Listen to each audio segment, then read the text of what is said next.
హల్లెలూయా. దేవునికి స్తోత్రం. మీకు అందరికీ కూడా నా యొక్క శుభాభివందనాలు తెలియజేస్తున్నాను. ప్రియ దేవుని సంగమ, అనుదిన ఆత్మీయ ఆహారముగా ఈరోజు దేవుని యొక్క వాక్కు ద్వితీయోపదేశ కాండము 13వ అధ్యాయము 4వ వాక్యము.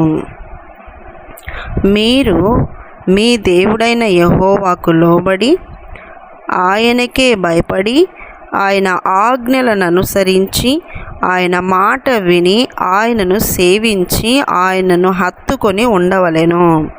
హల్లెలూయా. దేవునికి స్తోత్రం. దేవుని సంగమ, వాక్యము చదువుతున్నప్పుడు వాక్యము నీతో మాట్లాడుతుంది.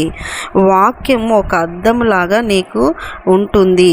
అప్పుడు నువ్వు నీ ప్రవర్తనను సరిచేసుకోవాలి, నీ ప్రవర్తనను నువ్వు జాగ్రత్త పరుచుకోవాలి. ఇప్పుడు వాక్యం మనం చదివినాము. నీ దేవుడైన యెహోవా పట్ల నువ్వు ఈ విధమైనటువంటి ప్రవర్తన కలిగి ఉన్నావా? ఈ విధంగా నువ్వు నడుచుకోగలుగుతున్నావా? ఈ విధమైనటువంటి ప్రవర్తన నీకు ఉండాలని దేవుడు ఈ రోజున నీతో మాట్లాడుతూ ఉన్నారు. దేవునికి, యేసయ్యకు నువ్వు ఇలాంటి ప్రవర్తనను కనపరిచేటువంటి క్రియలు కనపరుస్తూ నువ్వు బ్రతకాలి. ఈరోజు దేవుడు నీతో చెప్తున్నాడు. ఈ హెచ్చరింపు, ఈ గద్దింపు, ఈ వాక్యపు మాటలు నీవు పరీక్షించుకొని దేవుని వైపు తిరుగు. ఇక్కడ ఏమని మాట్లాడుతున్నారు, ఏమని నీతో నాతో చెప్తున్నారంటే, యెహోవాకు లోబడే తత్వం ఉందా? లోబడుతున్నావా? దేవునికి లోబడు అంటున్నాడు. దేవునికి లోబడి, యెహోవాకు లోబడి ఆయనకే భయపడి. చాలామంది లోబడే విషయము లేదు, భయపడే విషయము లేదు, అనుసరించే విషయము లేదు, వినేది లేదు, సేవించేది లేదు, హత్తుకునేది అసలే లేదు. దేవుని సంగమా, మొదట నీవు నీ ప్రవర్తనలో నువ్వు నేర్చుకోవాల్సింది ఏంటంటే ఆయన మాటకు లోబడ్డం నేర్చుకోవాలి. నీ బిడ్డకు కానీ నీ కొడుకుకు కానీ ఈ యొక్క లోబడుతున్నారా లేదా అనేది ఎట్లా తెలుస్తుంది? నువ్వు ఒక పని అప్పగిస్తావు, అది ఏదైనా కానీ, ఏ పనైనా అప్పగించినా, ఏ మాట అయినా వాళ్ళకి చెప్పినా ఆ మాట నీకు చేసి చూపిస్తే వాళ్ళు లోబడినట్టు. ఒక పెన్సిల్ అందుకో అంటే పెన్సిల్ అందుకోకుండా వెళ్ళిపోయినారనుకో, అప్పుడు వాళ్ళు లోబడలేదు. పెన్సిల్ అందుకోమన్న వెంటనే పెన్సిల్ అందుకొని నీకు ఇచ్చినారనుకో, వాళ్ళు మాటకు లోబడిన బిడ్డలు. ఈరోజున దేవుడు యేసుక్రీస్తు వారు ఆయన మాటలు నీకు ఇచ్చినప్పుడు నువ్వు లోబడ్డం లేదు. ఆయన మాటలు ఆయన సేవకుల ద్వారా నీతో తెలియజేసినప్పుడు నువ్వు లోబడాలి. సేవకుల ద్వారా చెప్పబడిన ప్రతి మాటకి నువ్వు లోబడి దేవునికి నమ్మకంగా ఉండాలి. ఇప్పుడు సౌలుకు సమూయేలు గారు వచ్చి చెప్తారు, నువ్వు అమాలేకీయుల రాజును అక్కడ ఉన్నటువంటి వాటి అన్నింటినీ కూడా నాశనం చేసి రండి, అన్నింటినీ కూడా హతమార్చి రండి అంటే మాట విన్నాడా సౌలు? సమూయేలు ప్రవక్త వచ్చి ఆ మాట చెప్పినా కూడా వినలేదు. దేవుడిది చెప్తున్నాడు, అయ్యా రాజా నువ్వు ఈ పని చెయ్యి అంటే చెయ్యకుండా పైగా చాలా దారుణమైన మాటలు మాట్లాడతాడు సౌలు రాజు.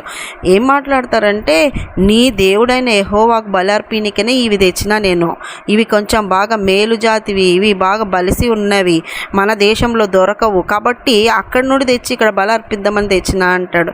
నిజంగా దేవుడు అటువంటి వాడా? కాదనే కాదు. సమూయేలు చాలా బాధపడిపోతాడు. పైగా మళ్ళీ ఆ అమాలేకు రాజును తెచ్చుకొని ఇంట్లో కూర్చోబెట్టుకుంటాడు. అసలు రాజును హతమారుస్తేనే విజయము, రాజును హతమార్చితేనే ఘనత, అక్కడ విజయం నువ్వు పొందుకున్నట్టు. కానీ రాజునే తెచ్చేసుకొని మిగతా దాన్ని అంతా కూడా నాశనం చేసినా కూడా అది వృధానే. రాజే మెయిన్ కదా రాజ్యం నాకు. కాబట్టి సౌలు రాజు సమూయేలు ప్రవక్త చెప్పిన మాటకు, దేవుడు పంపించిన ప్రవక్త ద్వారా తెలియజేసిన ఆ మాటకు లోబడలేదు.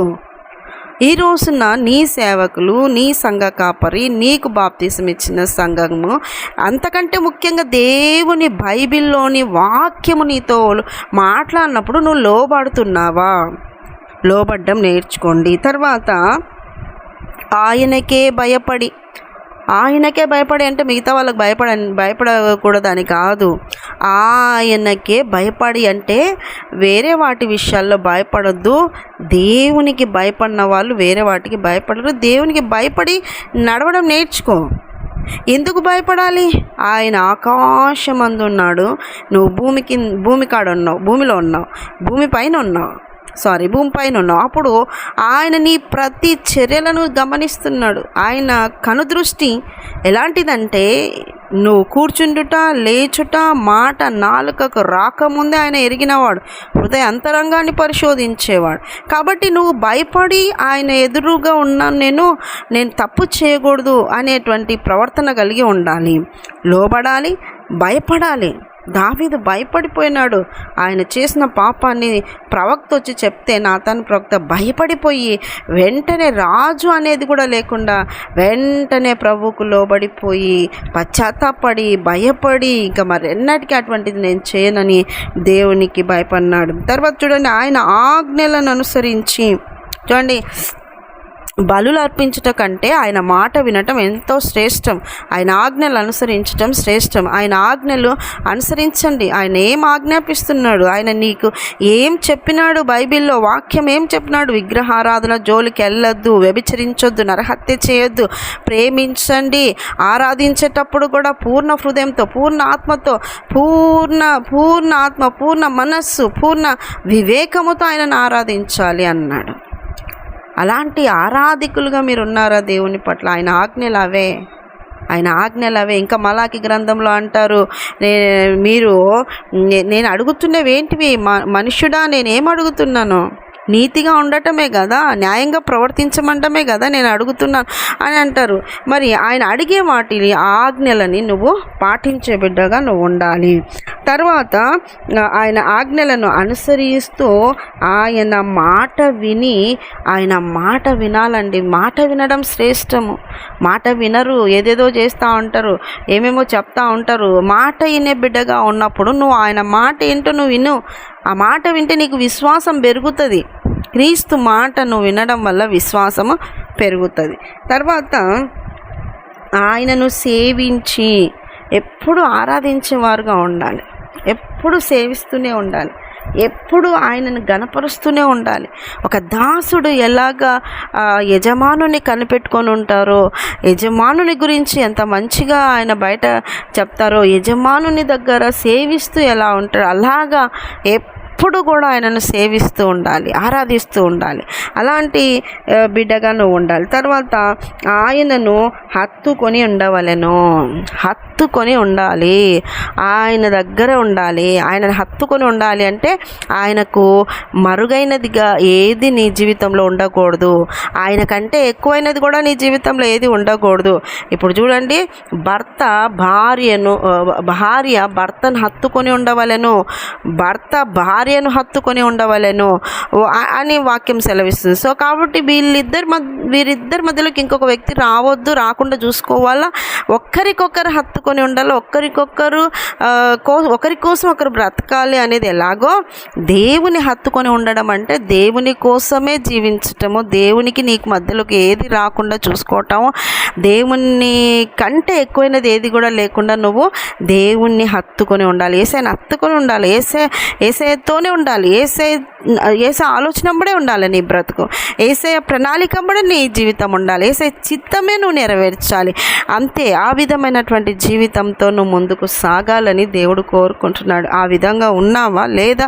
ఎలాగున్నావు? ఏ విధంగా నీ ఆత్మీయ జీవితం కొనసాగుతుంది? ఒకసారి జ్ఞాపకం చేసుకోండి. నీ ఆత్మీయ జీవితాన్ని ఒకసారి వాక్యంలో చూసుకోండి, సరి చేసుకోండి, బలపరచబడండి. రాకడ బహు సమీపంలో ఉంది కనుక ఎప్పటికప్పుడు శుద్ధి చేసుకుంటూ హృదయాన్ని ప్రభు రాకక ఎదురు చూస్తూ సిద్ధపడండి. దేవుడు అట్టి కృపతో మిమ్మల్ని అందరిని నింపునుగాక. Amen, amen, amen. చిన్న ప్రార్థన చేసుకుందాం. యేసయ్యా నీకు వందనాలు అయ్యా, విన్నవారిని దీవించండి, ఆశించండి. ప్రభువా నిన్నే హత్తుకొని నీ కోరికే బ్రతికి బిడలుగా మార్చమని, బలపరచమని, ఎవరు ఏ బలహీనతతో ఉన్నారో వారికి స్వస్థపరచమని, అవసరతలు ఉన్న వారికి అవసరతలు తీర్చమని, వాక్యం వింటున్నప్పుడు నీ ఆత్మకార్యం వారిలో జరిగించమని, కొత్త వాళ్ళు విన్నా పాత వాళ్ళు విన్నా ఎవ్వరు ఎవరున్న నెగిటివ్ థాట్స్ రాకుండా వారిలో నీ ఆత్మకార్యం జరిగించి బలపరచమని, అందరినీ కూడా నీ యొక్క కృపలో అన్ని విషయాల్లో మీ సహాయంతో నింపమని యేసు పరిశుద్ధ నామములో అడుగుతున్నాం మా తండ్రి. Amen, amen, amen. యేసు రక్తమే జయం, శిలువ రక్తమే జయం. ప్రవేశ నామానికి సంపూర్ణ విజయం కలుగునుగాక. Amen, amen, amen. Good morning. Praise lord. దేవుడు మళ్ళీ దీవించి ఆశీర్వించునుగాక. ఆమెన్.